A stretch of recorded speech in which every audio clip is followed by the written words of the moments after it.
Bonjour à tous et ravi de vous retrouver pour votre édition régionale. Au sommaire ce mardi 17 décembre, des offres d'emploi à la base aéronavale de Landbiway dans le Morbihan. La Marine nationale recherche des contrôleurs aériens, un manque de personnel qui freine l'activité sur l'aéroport.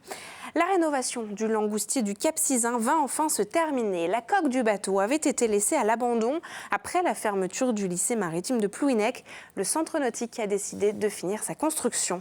Et puis dans ce journal, nous irons aussi à Rochefort-en-Terre, le plus beau village de France séparé de ses illuminations de Noël.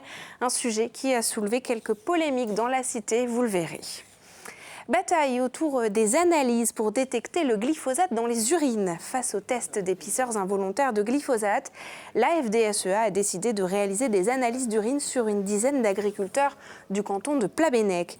Les échantillons ont été confiés à 2 laboratoires. Le premier est le même que le mouvement anti-glyphosate. Le second, brestois, utilise une autre méthodologie plus précise selon les agriculteurs. Jean-Alain Divanac du syndicat agricole a présenté les résultats ce mardi. Explication au micro de Frédéric Lorenzo. Les résultats sont totalement conformes à ce que l'on craignait, effectivement, à savoir tous faux positifs sur le test BioCheck allemand et tous négatifs et en dessous de la norme quantifiable donc pour le laboratoire LabOCA. Donc ceci, pour nous, FDSEA du Finistère, montre bien qu'il y a une part de malhonnêteté de par les porteurs de ces opérations de glyphotest sur la base de tests allemands, donc qui prouvent dans leurs propos à mettre en évidence une pollution manifeste de la part de cette molécule utilisée par les agriculteurs, alors qu'il n'en est rien du tout. Donc nous, agriculteurs, sommes utilisateurs effectivement du glyphosate. C'est un outil de travail pour nous qui a des intérêts et qui a aussi des limites. Autre sujet dans l'actualité, la 3e journée de grève générale. Les syndicats sont toujours mobilisés contre la réforme des retraites.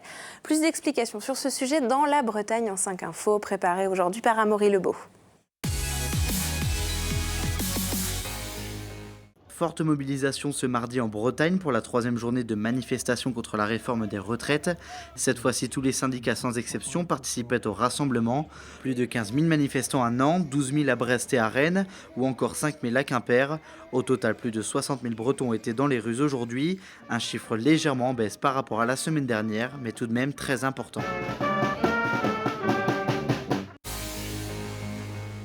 L'ensemble des Français qui ont un billet auront un train garanti ce week-end, a promis Jean-Baptiste Djebari, secrétaire d'État chargé des transports. Si votre train est annulé, la SNCF vous en garantit un autre dans la même journée, mais pas forcément une place assise. La SNCF annoncera ce jeudi les trains qui circuleront la semaine prochaine. La mairie de Cartier-Nantes-Sud a été la cible d'une explosion cette nuit. L'incident a provoqué des dégâts matériels mais n'a fait aucun blessé. La maire de Nantes, Johanna Roland, parle d'un acte criminel. L'enquête a été confiée à la police judiciaire de Nantes.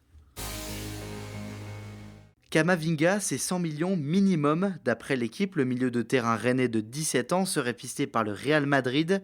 Olivier Létang, le président du Stade rennais, précise qu'il n'est pas question de vendre sa jeune pépite pour le moment, à moins d'une offre à 9 chiffres, un montant jamais vu dans l'histoire du football breton.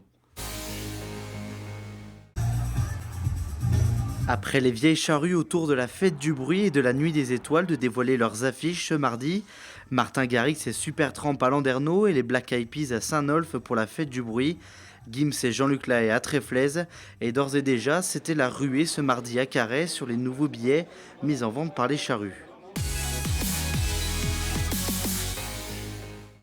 La base aéronavale de Landbiway dans le Morbihan recrute des contrôleurs aériens. La Marine nationale n'arrive plus à assurer le trafic des avions civils et militaires de l'aéroport. Alors, quelles sont les qualités requises pour être recruté? Élément de réponse avec Nicolas Mélis. France 774 hôtel, bonjour, identifié radar, numéro 1 en approche. Et si vous deveniez contrôleur aérien? Vous avez entre 18 et 26 ans, un bac en poche, eh bien, sachez que la base aéronautique navale de Landbiway recrute. Alors bien sûr, cela ne s'improvise pas. Il vous faudra suivre une formation longue de 6 ans environ et avoir quelques qualités particulières propres au métier. Pour être contrôleur aérien, il faut savoir se remettre en cause. Il faut avoir des qualités de concentration, d'analyse également, pour essayer d'anticiper effectivement la situation aérienne et régler au mieux le trafic aérien. Les en route approuvés, rappelez prêt à rouler. Pour le contrôleur marine particulièrement, l'intérêt c'est d'avoir à mixer différents types de circulation. C'est-à-dire qu'on peut très bien avoir des hélicoptères, comme des avions de chasse ou des avions commerciaux qui font des liaisons régulières entre, par exemple sur l'Orient, L'Orient-Orly ou l'Orient-Lyon. Particularité de la base aéronautique navale de Llanbiway, le contrôle aérien gère aussi bien le trafic des avions militaires que des avions de ligne civile. Une diversité d'aéronefs qui explique en partie la longue durée de la formation. Mais question profil, pour apprendre le métier de contrôleur aérien, c'est aujourd'hui très ouvert. Il y a des profils très variés. En ce qui me concerne, j'ai passé un bac scientifique, puis une première année de classe préparatoire, mais donc ça pourrait être impressionnant. Mais j'ai des collègues qui ont fait que des bacs littéraires ou des bacs technologiques. Aimer faire ce métier, c'est l'essentiel et c'est tout ce qui est nécessaire. À l'heure actuelle, rien qu'à la base de Llanbiway, l'aéronaval cherche à recruter 10 futurs contrôleurs aériens au minimum.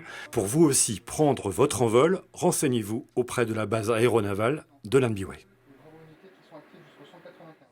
Allez, désert, on passe à la mer. La rénovation du langoustier du Cap Sizun a failli ne pas s'achever avec la fermeture du lycée maritime de Plouhinec dans le Finistère.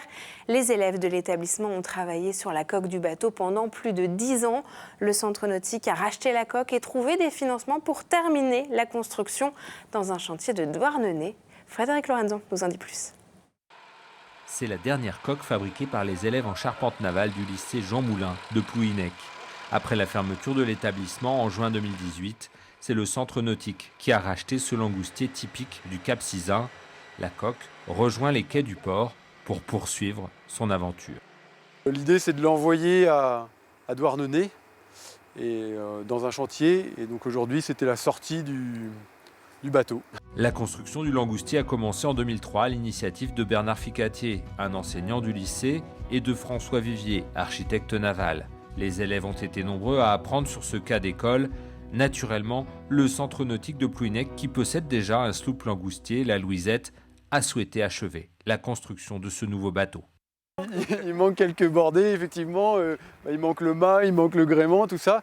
Donc l'objectif, c'est que pour la fin de l'année prochaine, le bateau soit fini de construire, donc tout ce qui est coque et spar. Normalement, que le bateau soit opérationnel en mars-avril donc 2021. L'achèvement du langoustier coûtera 140 000 €. Le centre nautique a lancé un financement participatif. Ironie du sort, le langoustier bénéficie d'une subvention de la région Bretagne. C'est la collectivité qui avait fermé le lycée Jean Moulin. Le sloop portera le nom du résistant. Et nous allons maintenant dans l'un des villages les plus visités de Bretagne, Rochefort-en-Terre, et les curieux affluent encore un peu plus depuis le début des illuminations de Noël. Une fréquentation qui pose des contraintes de sécurité, comme nous l'explique Nicolas Midis. En temps normal, Rochefort-en-Terre, village préféré des Français 2016, c'est déjà un spectacle en soi. Mais Noël arrivant, cela devient une féerie, avec les illuminations installées dans les rues et sur les vieilles bâtisses. Ces illuminations concentrent chaque année près de 200 000 visiteurs, une manne touristique considérable. Il faut savoir qu'il y a environ donc 360 000 lumières qui illuminent véritablement donc l'ensemble du village de Rochefort-en-Terre. Et en fait, ça draine aussi donc beaucoup de monde, de manière à pouvoir aussi admirer le magnifique village à cette occasion, avec un moment tout particulier. En fait, c'est ce qu'on appelle l'heure bleue, nous ici à Rochefort-en-Terre. Et en fait, c'est lorsque la nuit commence à tomber et que le ciel devient bleu. Et vraiment, je trouve que les illuminations prennent tout leur sens et toute leur ampleur à ce moment-là. La féerie de ces illuminations a un coût. Près de 30 000 € pour assurer la sécurité des foules qui se concentrent dans le village pendant près de 5 semaines. Un budget qui a récemment fait grincer des dents l'opposition municipale avant qu'elle n'accepte finalement sous la pression des commerçants.